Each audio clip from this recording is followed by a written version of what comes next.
Assalamualaikum guys, jumpa lagi dengan kami ya, MBC Muscle Bike Channel. Oke guys, ini kita sedang riding biasa lah ya, San Mori ini hari Minggu.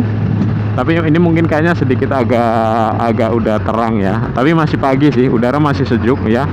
Kita sekarang ada di daerah sekitar persawahan nih. Coba kalau kalian lihat, ini ada sawah atau apa nih, kebun kali ya, kebun jagung kali ya. Ini tanaman jagung soalnya saya lihatnya nih. Dan kita di antara tronton-tronton ya, ini adalah jalan Babatuban ya, jalan Babatuban. Seperti biasa ya, kendaraan seperti ini. Oke guys, pagi ini saya mau ngebahas satu topik ya. Jadi topiknya tuh gini guys, jangan bilang bapak sedang sakit atau bapak sedang tidak ada. Nah, maksud saya gini guys, misalnya nih ya, misalnya ada seorang bapak ya,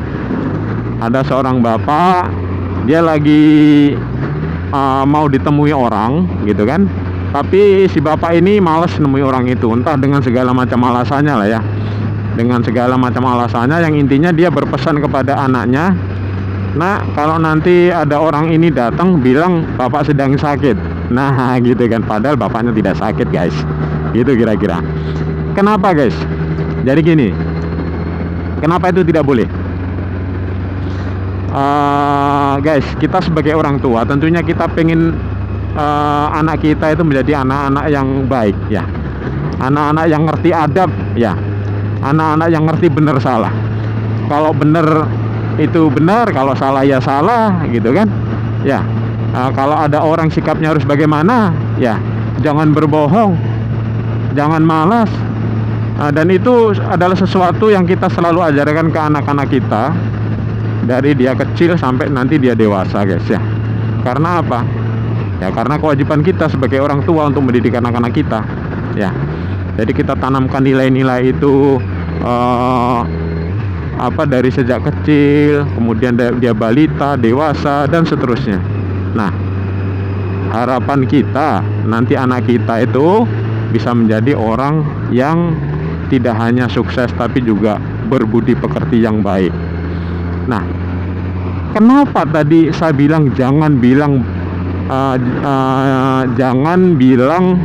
bapak sedang sakit? Maksud saya gini kan, jangan itu tidak dalam kalimat bilang bapak sedang sakit ya. Jadi itu beda. Maksudnya yang jangan itu jangan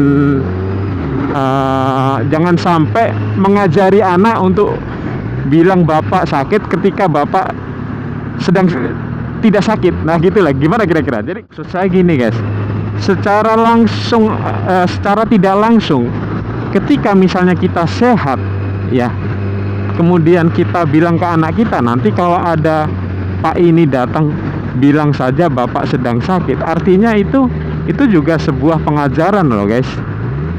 Mengajari apa? Mengajari berbohong guys. Nah, ngeri kan? Kelihatannya bercanda atau kelihatannya enteng, tapi itu berat sekali di mata si anak ini guys. Karena apa? Anak itu ibarat kertas tuh masih polos guys ya. Apapun yang kalian coret tergores lah di kertas itu ya. Mau dicoret baik ya baik hasilnya, mau dicoret jelek ya jadi jelek ya. Nah, coba bayangkan setelah bertahun-tahun ya, setelah bertahun-tahun kita mengajari adab-adab yang baik ya, kemudian satu saat nih ada ketemu kawan yang menjengkelkan, sehingga pas dia mau bilang aku nanti main ya, terus kita malas, dan entah secara sengaja atau tidak kita bilang ke anak kita, nanti kalau Pak ini datang bilang aja bapak sedang sakit. Saat itu juga guys, semua ajaran baik yang telah kita ajarkan kepada anak kita, tidak hanya soal berbohong saja, tidak hanya soal jujur saja, tidak hanya, maksud saya tadi tidak hanya soal jangan berbohong, tentang jujur, tentang komitmen, itu semua terefek saat itu juga ketika kita bilang nanti bilang bapak sedang sakit ya. Ketika saat itu juga seluruh pengajaran hal baik kita kepada anak kita hilang tak bersisa guys. Karena apa? Karena si anak ini mendeteksi bahwa ternyata bapak ini berbohong juga. Kalau bapak berbohong juga, apa yang bisa saya percaya dari omongannya? Karena dia masih mencari jati diri, guys. Dia belum memfilter. Dia belum memfilter bahwa ini baik, ini buruk, belum, guys. Jadi dia hanya melihat, dia akan melihat satu hal bahwa oh, berarti bohong itu boleh. Nah, dia akan menerjemahkan itu lebih luas lagi. Apa, guys? Berarti nggak jujur boleh, berarti curang boleh. Karena apa? Karena panutan dia, contoh dia, tempat dia belajar, guru dia yang pertama mengajarkan itu, guys. Jadinya apa? Ya maaf, menurut saya apa yang kalian ajarkan dari dulu sampai insiden itu terjadi akan lenyap begitu saja. Karena apa? Dia akan krisis kepercayaan. Siapa yang mau dia contoh kalau orang yang selama ini ngajarin A, B, C, D, E ternyata juga mengajarkan itu juga? Selesai, guys. Ya. Jadi yang punya anak-anak kecil, ingat, guys, jangan main-main sama anak kecil, ya. Dia masih polos, dia akan menerima apapun yang kalian ajarkan, ya. Jadi jangan bilang nanti kalau anaknya sudah tumbuh dewasa, aku dulu nggak gitu misalnya kan. Kamu nyontoh siapa? Aku dulu, bapak dulu nggak gitu. Nggak bisa, guys. Memang kamu nggak ngajarin untuk curang, untuk ini, tapi kamu mencontohkan. Nah, hati-hati, guys. Anak siapa kamu? Anak kira-kira gitu lah, guys.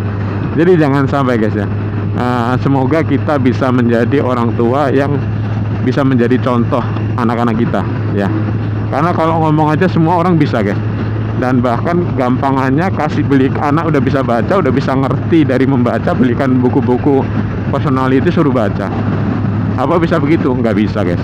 Ada bisa, tapi sedikit sekali. Membaca itu hanya sedikit sekali yang bisa dipahami. Hal yang akan membekas dengan kuat adalah apa yang dicontohkan oleh kedua orang tuanya. Termasuk diantaranya adalah interaksi antara orang tua dan anak. Kalau interaksinya penuh dengan kebohongan, interaksinya selalu orang tuanya jahat kepada orang lain, ya itu yang dicontoh, guys. Walaupun yang keluar dari mulutnya hal yang bagus. Jangan ini, jangan itu. Jangan menyakiti tetangga. Ternyata dia dengki sekali sama tetangga. Ya yang dicontoh anaknya yang dengki itu. Gitulah, guys. Iya kan? Jadi tolong hati-hati, kita bukan tolong ya, maksudnya kita belajar hati-hati ya untuk mendidik anak kita. Ya, jangan sampai niatnya baik, ngajari baik, tapi kita juga mencontohkan hal yang buruk, ya. Oke, guys, itu aja menurut saya pagi ini, ya. Jadi semoga kita bisa menjadi contoh yang baik buat anak-anak kita. Sampai jumpa lagi. Jika ada manfaatnya, silahkan di-share ya, supaya ada banyak yang lebih mendapatkan manfaatnya untuk kawan-kawan semua. Selamat pagi, guys. Sampai jumpa lagi. Bye.